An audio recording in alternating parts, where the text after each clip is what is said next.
Hey guys, so this week I am getting lost in downtown Charleston, South Carolina.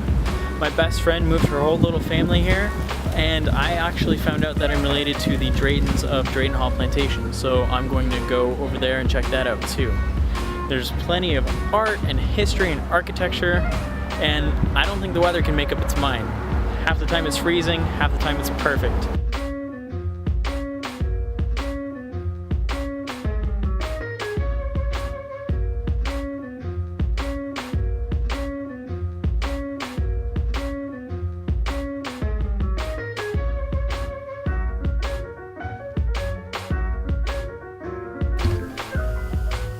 My adventures today in Charleston were awesome because I got to learn why Charleston is actually referred to as the Holy City.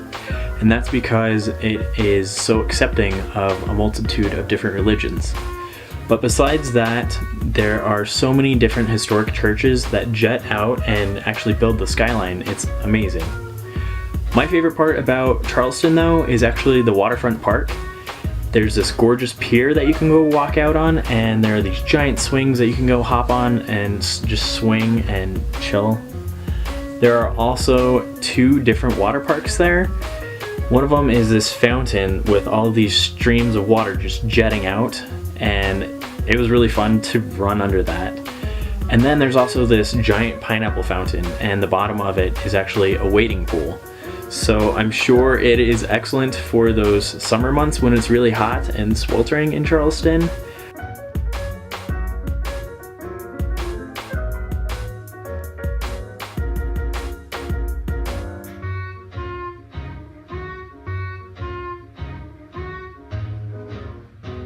I also picked up some pralines today and some Charleston shoes for the folks back home.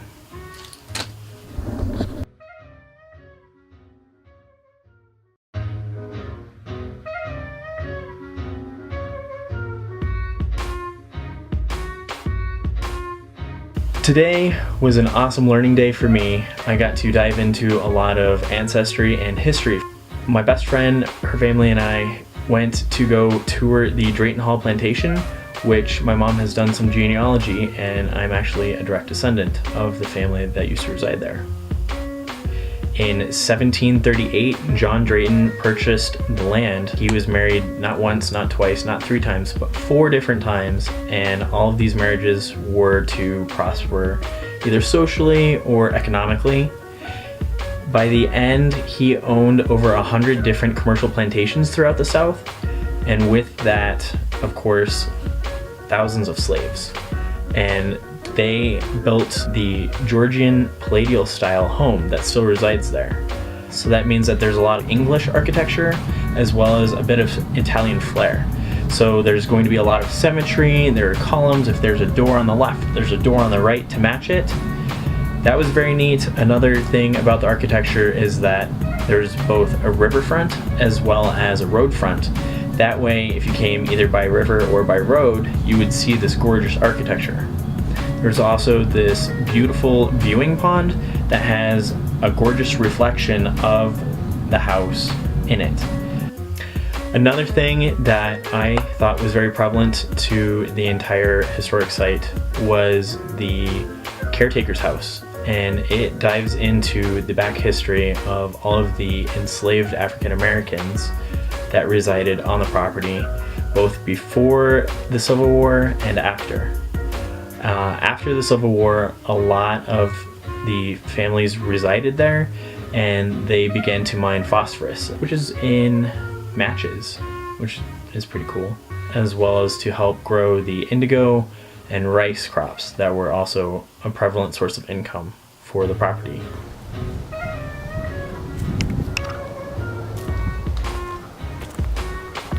Walking around Drayton Hall. Magnolia trees, Spanish moss.